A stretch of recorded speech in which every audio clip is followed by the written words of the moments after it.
What does this mean? Because the judge is trying to save herself from being hung to death. Hung to death. That's brought upon the court to you as treason against the interstate commerce and the United States Constitution. He demands that the judge who ruled in this case be hung to death for treason against the U.S. Constitution 6th and 14th Amendment. I will put you in custody for contempt. On what grounds? You yell in my court and I didn't yell at your court. Control yourself. Imagine walking into court and accusing the judge of committing treason and deserving to be hanged. That's exactly how this hearing begins. Judge Kristen Simmons is hearing Cory Blocker's lawsuit against his former landlord. But before the case can even get going, Blocker insists his affidavit of fact automatically defeats the defense because nobody answered it line by line. The judge quickly explains that's not how summary disposition works under court rules. Things escalate even further when the judge reads Blocker's filing, which accuses her of fraud, demands she recuse herself, and repeatedly mentions her being hung to death. Up until this point, she stayed calm and focused on procedure, but those statements completely change the tone of the hearing, and that's where things start getting serious.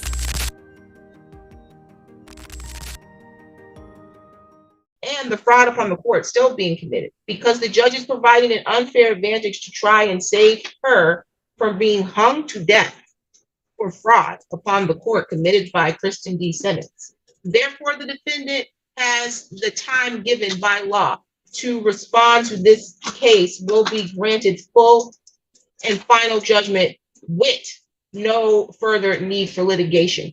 That's the response you filed? No, I've got an affidavit of fact. Can you read my affidavit of fact? We're gonna stop here because as I perceive this, and this is the response you received, Mr. Clue? Yes, Judge, that is the response I received.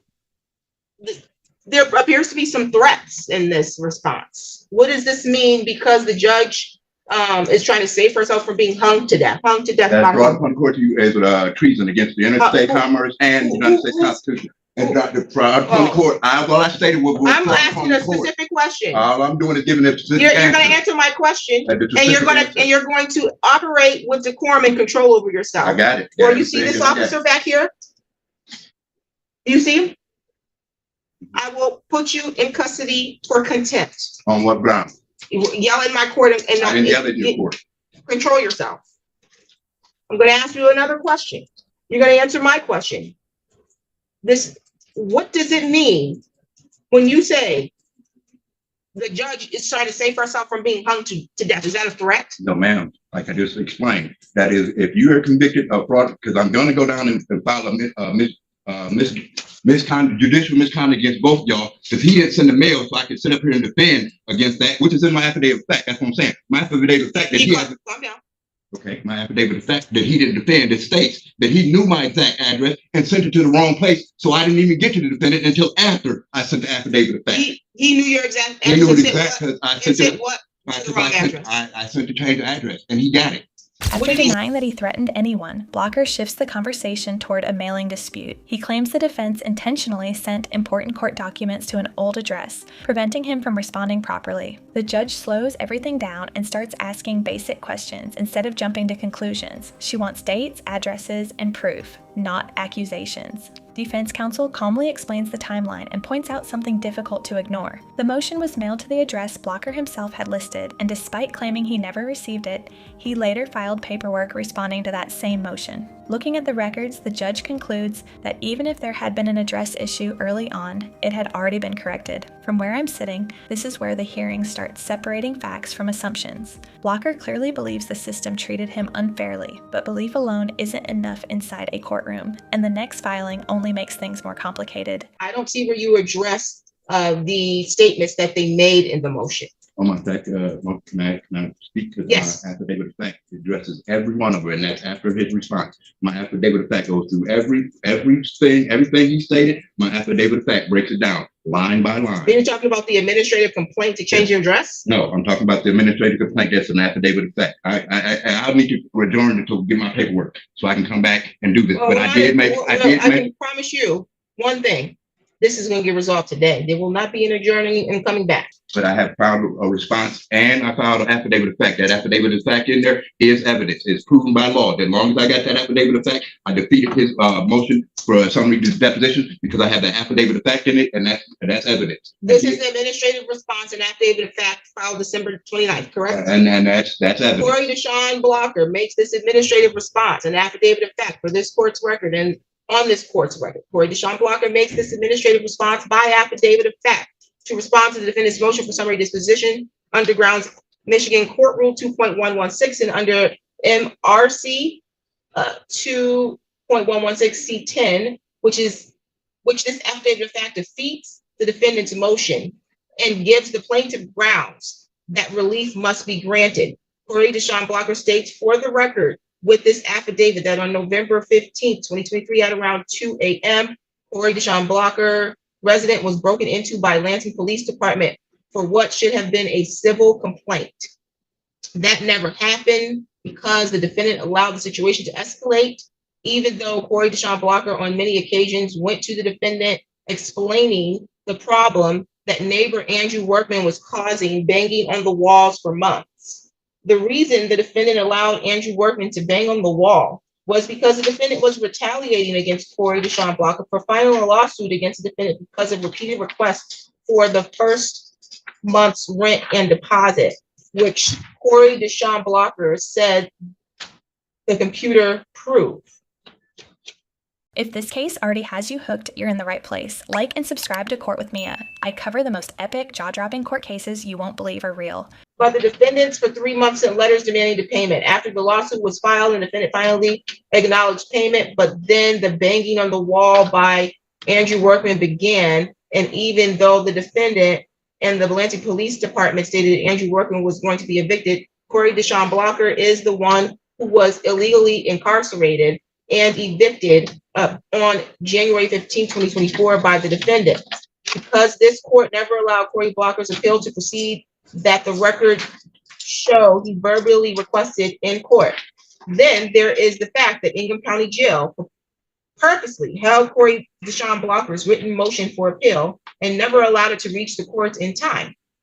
Then there is the fact that Corey Deshawn Blocker's puppies were stolen out of his residence by Ingham County Animal Control with the consent of the defendant and no written consent from Corey Deshawn Blocker to enter his residence, which is illegal and makes the defendant liable for Corey Deshawn Blocker's puppies being killed and sold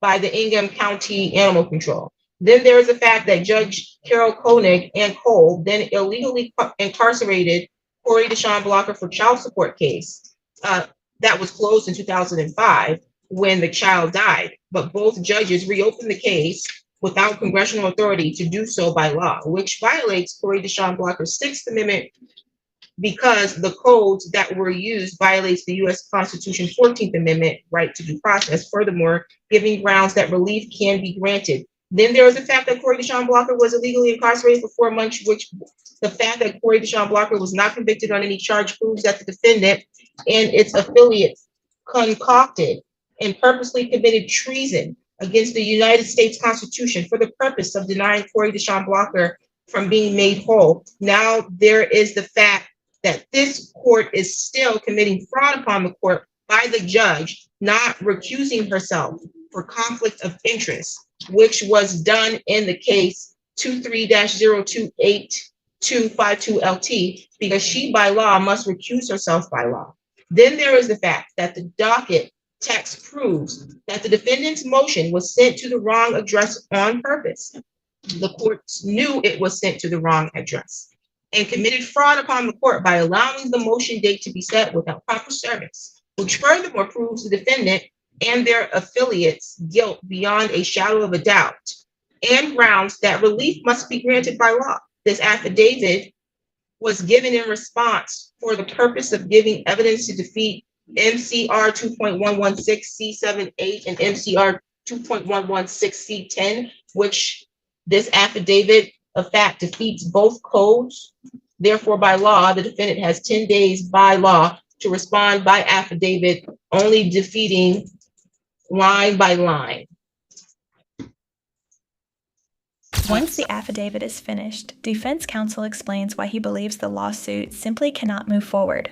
He says this entire case is really an attempt to relitigate an eviction that was already decided years earlier. Instead of filing a proper appeal, Blocker returned with a brand new lawsuit filled with allegations aimed not only at the landlord, but also at judges, police, and several government agencies. Blocker gets one final chance to respond, insisting the Constitution supports everything he wrote and claiming the judge had previously recused herself. Judge Simmons firmly rejects that version of events. She says the court never recused itself and explains that the repeated references to judges being hung to death are serious enough to report to the proper authorities. She then grants the defendant's motion and dismisses the case entirely because no legal claim was presented that the court could actually grant relief on. Watching the exchange, it's hard not to notice how the judge repeatedly tried to keep the discussion focused on procedure while Blocker kept returning to much broader accusations. Okay, I'm done. thank you. I'm glad that you're done, sir. Let me be clear. I distinctly remember the eviction. Mr. Blocker was in the custody of the Ingham County Jail. The court did not recuse themselves. They had no reason to recuse themselves.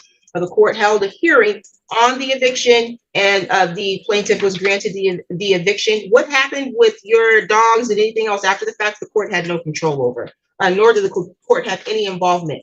I do, however, in this case, have at least two instances where you have made filings where you mentioned that the judge, being Kristen Simmons, should be hung to death, which I take as correct. So that will be reported to the proper authorities for that purpose. As it relates to your complaint, I agree with the defendant in this case that you have not stated a claim of action upon which this court can grant you relief. Again, your complaint talks about an eviction that you had the right to appeal and did not properly file and proceed with an appeal.